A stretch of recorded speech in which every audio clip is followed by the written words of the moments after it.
Coming up on UCF Nightly News, find out what changes are being made to COVID-19 protocols and if you may be eligible for the vaccine. We'll show you how UCF is honoring students who have passed away this year. Learn about the changes being made to Bright Future scholarships and how it will affect students' education. In sports, UCF women's basketball season comes to an end, but we have the coverage from an action-packed week in tennis and softball. Nightly News starts now.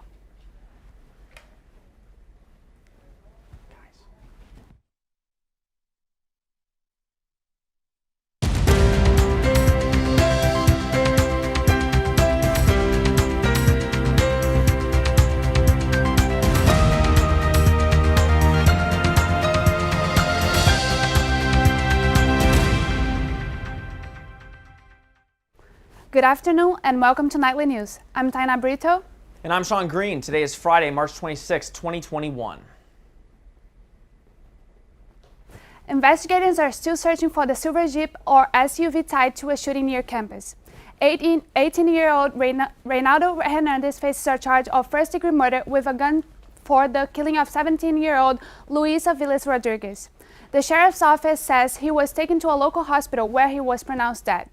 On March 24, investigators arrested Hernandez. Anyone with information is asked to call Crime Line. Nightly News will keep you updated. As gun violence continues across the U.S., students are signing a petition to create an agency here at UCF. Over 500 students have signed and is still growing. Nightly News reporter Cliff Tumatel gives us more insight about what the Asian Pacific American Coalition petition is all about. Asian Pacific American Coalition organization to create a petition. APEC calls the petition Support Racial Justice and has one goal, to create an agency here at UCF to deal with racism. This week, the organization is hosting events such as a vigil honoring the victims of anti-Asian violence. UCF professor Yaichio Yates says that even her family back home asked her if everything is okay. My friends, they always send me a text message, hey, do you know what's going on in US? Are you okay? And I felt like, really, am I in danger or something? So to me, I feel safe, but people thinking that I'm not safe at all. Yates says it's good to see students taking action to show everyone what's happening in the community. If this petition goes through, they will create the agency right here at the Barbara Ying Center under the Office of Diversity and Inclusion. And once there, the staff will be fully equipped to handle any types of racism. APEC G-Board member Daniele Cuenca says she hopes that things will change now that everyone is aware of the struggles the community currently faces. Especially with the recent happenings of anti-Asian hate crimes and just anti-Asian sentiment in general, now is the time for UCF to really do something and support us. The club will continue to host events and spread awareness on this campus. In Orlando, Cliff Tumatel, UCF Nightly News. For more events, go to the APAC social media platforms such as Instagram to find out how you can support them all. Nightly News will keep you updated on what's happening in the Asian community. The CDC is cutting the amount of space it recommends for social distancing in schools in half, from 6 feet down to 3 feet as long as kids are wearing masks. CDC officials say the recommendation is for all K-12 students, regardless of whether community transmission is low, moderate, or substantial. The updated guidance from CDC comes after a study published in the Clinical Infectious Disease Journal. The study suggested public schools could safely reopen if kids were 3 feet apart and wearing masks at all times. Some schools had also complained that maintaining a 6-feet rule was not realistic. The World Health Organization and the American Academy of Pediatrics have both agreed with the new rule. Governor Ron DeSantis has expanded the eligibility for COVID-19 vaccines. People who are 50 or older can now receive a COVID-19 vaccine at all vaccination sites in Florida as of Monday. Additionally, Mayor Jerry Demings lowered the Orange County Convention Center vaccination site eligibility to 40. According to the executive order, DeSantis expanded the eligibility because the state of Florida has successfully provided vaccines for over 3 million individuals. UCF's Chair of Clinical Sciences, Dr. Jane Gibson, says potential vaccine symptoms are nothing to worry about. Your immune system is recognizing the vaccine and is doing what it's supposed to do to process what it needs to process to remember that virus.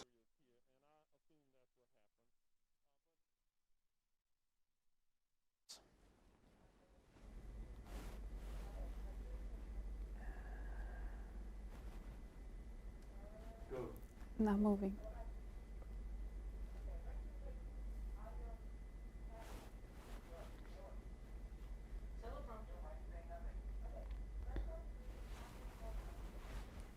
Health officials say if you are experiencing any symptoms from a COVID-19 vaccine, that's important to report them to vsafe.cdc.gov. A pop-up vaccine shop is being held at the Salvation Army Orlando Men's Shelter. They will be giving out free COVID-19 vaccines from 8 a.m. to 7 p.m. They say no appointments are needed, but the vaccines are only available to certain people. They will be giving out in a first-come, first-served basis and only last until supplies run out. UCF raised a record amount of money through the 24-hour UCF Day Giving event. UCF more than met its goal with over 3,000 donors, raising over $800,000. The university set a goal of 2,021 donors and met 155% of the goal. The donor event was held for the first time since 2019 with contributions from faculty, students, and alumni. Donations were raised for various university programs, including Knights Pantry and the UCF Athletics. Senator Dennis Baxley is changing his proposed amendment. This will change the way Bright Futures will work for UCF students. Nightly News reporter Jared Kappenman tells us how this will impact UCF students. Senator Dennis Baxley amended his original bill that will play a huge role in Bright Futures in Florida. This will now not reduce aid for students who are studying majors that are deemed less desirable. Also, this new proposal will not penalize students who receive college credit while still in high school. Josh Christian, an industrial engineering student, says it's important to have equality for all students regardless of majors. I think that if you restrict the type of major that you have to be enrolled in order to receive funding, kind of excludes those who are ultimately trying to achieve the same goal. UCF student government officials were also glad to see this get amended. Rebecca Galloway, the Government Affairs and Policy Chair for Student Government Senate, said that Baxley was trying to help but made things worse. Appreciate Senator Baxley's sentiments, but the way that the bill was in the beginning was constructed and the way that it was written was something that we were not in favor of whatsoever. Senator Baxley said in a letter that he wrote to the Senate that we have awakened a giant and the Senate needs to reconnect education and economic models. Baxley says he believes that they've started that process. Baxley also said that he encourages all students to pursue their passions, but that students need to be planning ahead for their careers after college. In Orlando, Jared Kappelman, UCF Nightly News. Governor Ron DeSantis was not in favor of the original bill. He said that he fully funded Bright Futures into his budget and hopes legislature follows with him. Nightly News will keep you updated on any further information. Over the past year, the pandemic continues to pose serious health risks beyond physical well-being. In the beginning of the year, about 4 in 10 adults in the U.S. reported symptoms of anxiety or depression. Nightly News reporter Sade Teel tells us more about what one student says about mental health in the middle of a pandemic. As the UCF community continues to work and learn in adaptive conditions due to COVID-19, the university continues to offer mental health resources. UCF student and mental health advocate Mandy Nelson says she started attending UCF CAPS service just to have someone to talk to. Say to therapy and reach out for help. It could save so many lives because I think, far too often we've normalized just dealing with our own problems and not reaching out to somebody, and because just a reminder that you're not alone. Nelson says at first she was very nervous to use the UCF mental health resources, but realized they can be very beneficial and no problem is too small to talk about. UCF psychologist and CAPS therapist Christine DeSalle says therapy is good for everyone and any problem, little or small. Always tell everyone to come no matter what. No problem is too small. Nothing is insignificant, because if it's an issue for you, it's an issue. It's what you think is an issue, not us, because it's for you. I am outside the Counseling and Psychological Services, also known as CAPS, where students can either schedule a virtual appointment online through Zoom or an appointment to come in person and learn more about their mental health. Nelson also works with CAPS through virtual telehealth appointments during her free time in hopes of helping others. In Orlando, Sade Teel, UCF Nightly News. Mental health affects nearly 13% of the overall population, according to the checkup. Students can sign up for sessions online at caps.ucf.edu to schedule an appointment with the UCF therapist. Sade, I'm going to be honest, it started off a little chilly this morning, so I got really excited. How's it looking out there right now? Because I want to take a spin suit around the campus after the show today.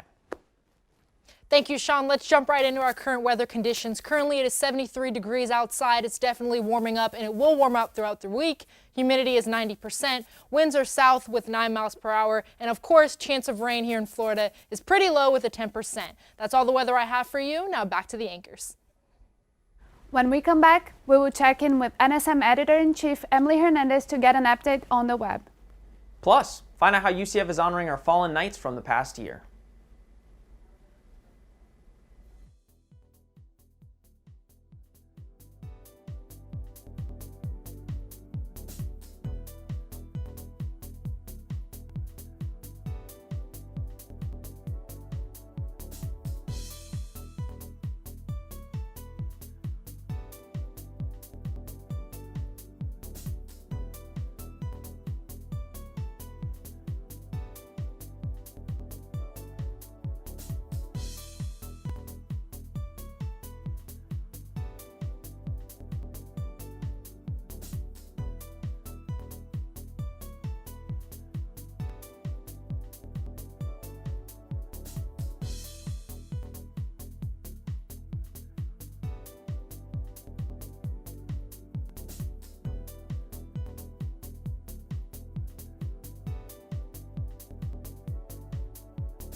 UCF honors 27 UCF students who passed away during the recent academic term in a memorial service Thursday. The service is an opportunity for students to come together in a moment of silence to honor the life of fallen knights. The memorial service was held both in person and virtually due to COVID-19 this year. Friends and family of the 27 students say they feel grateful to be given the chance to honor their loved ones. Now let's see what other stories you can see on the web. NSM Editor-in-Chief Emily Hernandez tells us what to check out. Thanks, guys. This week on NSM, check out how 2 UCF students are developing a plant-based alternative to synthetic threads. Also see how UCF continues to administer COVID-19 vaccines. And in sports, keep tabs on UCF baseball and softball as they take the diamond, and the UCF football superfan and her battle with cancer. That's all I have for you this week. Check it out on nsm.today. Thanks, Emily. And you can head over to nsm.today to check out all those stories. When we come back, we will take a look at the weather forecast for the upcoming weekend. Plus, learn what breakthroughs have been made by UCF researchers in moon explorations.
UCF researchers are working to create a first-of-its-kind camera to investigate the moon's south pole.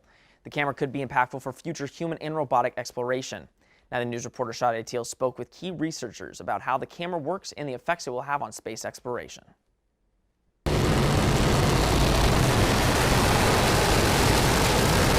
A thermal infrared camera aboard a lunar lander is scheduled to head to the moon as early as 2022. The camera could help determine which regions on the lunar surface have water trapped in them. The camera will scan the landing site and collect thermal images. These images will be used to create maps of the moon, giving scientists a better understanding of the moon and the composition. UCF professor and principal investigator Carrie Donaldson-Hanna is working on the project in partnership with Ball Aerospace. Donaldson-Hanna says the research is important for future space exploration. And so that means we would know where to send a rover or an astronaut to explore and potentially use that water or ice as a resource. Undergraduate student Adam Bettel is also working to select filters for the camera so it can collect the best high-resolution images. Bettel says the opportunity to work on the project is valuable. I think it's fundamental for everyone's education and for the future of America also, just to be able to get that kind of hands-on experience, because one day, we're going to take over. It'll be our generation coming up. Donaldson-Hanna is also working on 3 moon-based missions, a part of NASA's mission to map the water cycle of the moon, which is scheduled to launch in 2025. In Orlando, Sade Teel, UCF Nightly News.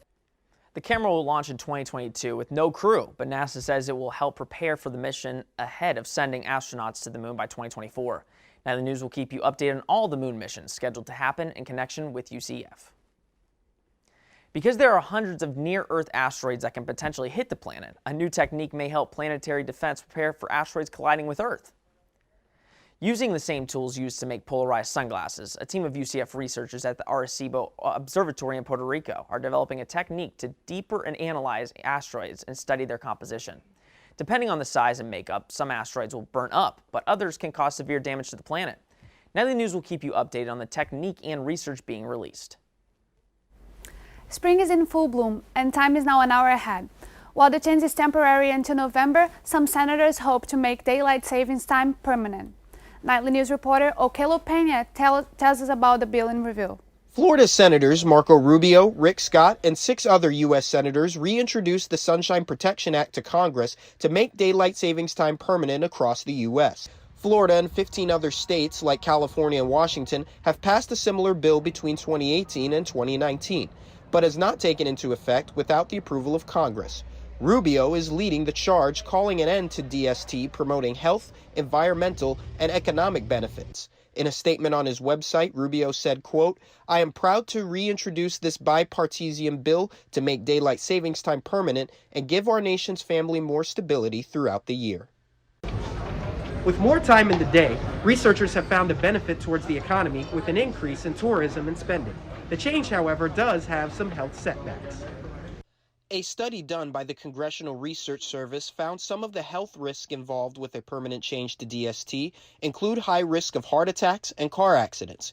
UCF Associate Professor of Health Science Keith Brosendale says that this permanent change could increase sleep issues. The body actually likes regularity and routine. It gets used to when it goes to bed, when we wake up, when we really eat, like our mealtime patterns.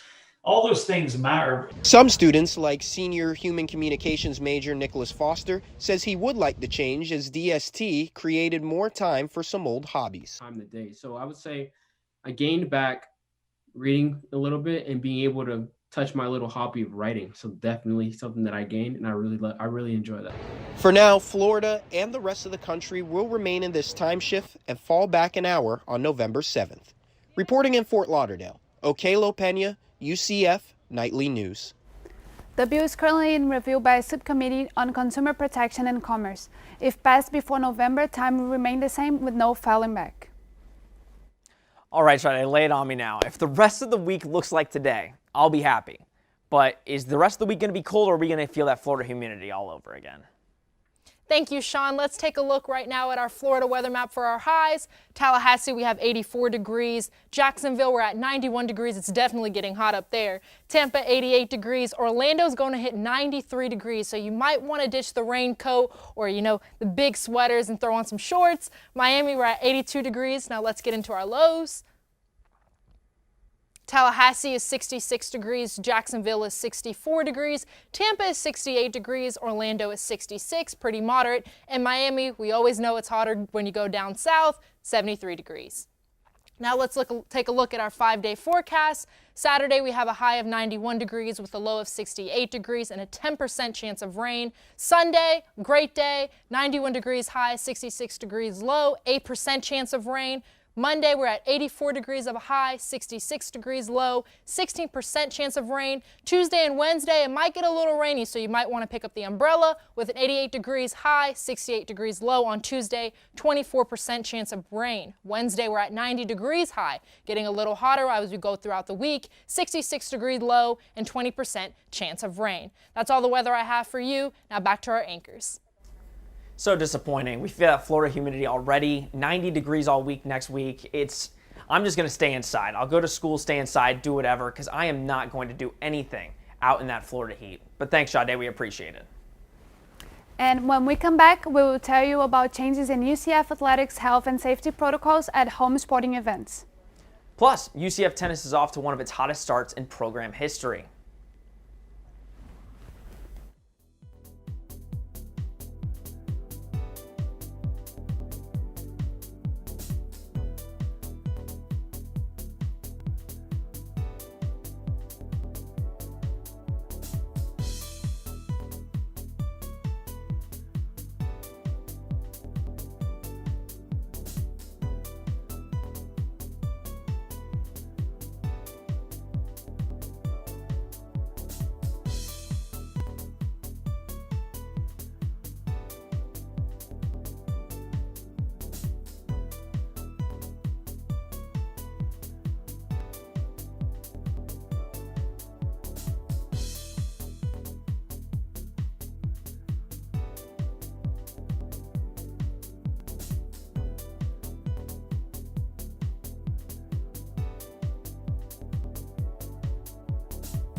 Hey Knights fans, I'm Robert Husby and here's your UCF Sports Update.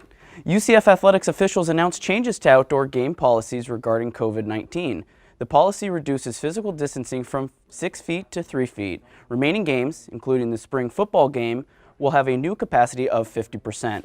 Face coverings must still be worn unless eating or drinking in a seat. And officials say this is in accordance with current CDC policy and more updates on the spring game will be available. Bills moving through the Florida House of Representatives and Senate aim to promote equality. Senator Kelly Stargell proposed Bill 2012 in the Senate. The bill creates what is called the Promoting Equality of Athletic Opportunity Act.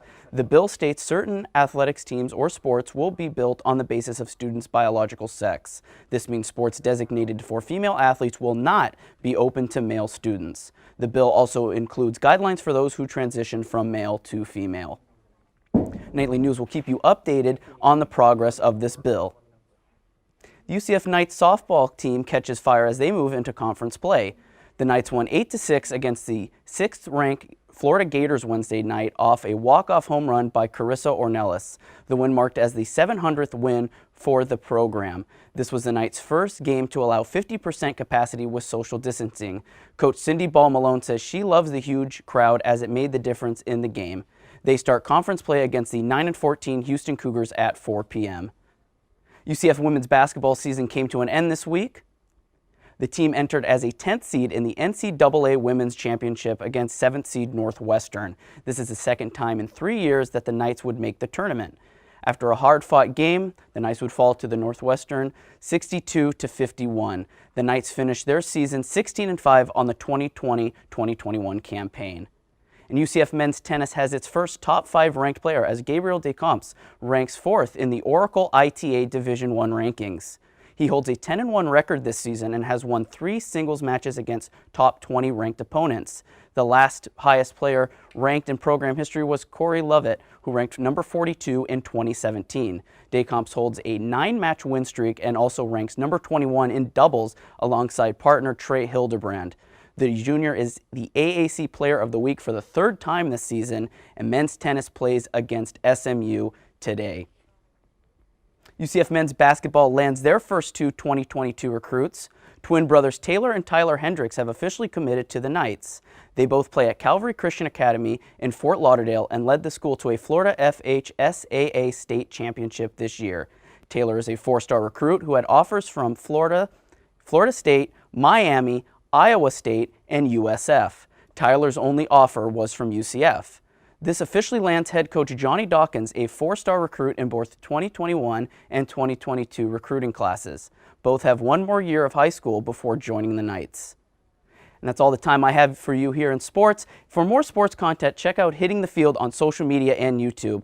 That's all I got for you guys today. Back to you, Tanya and Sean.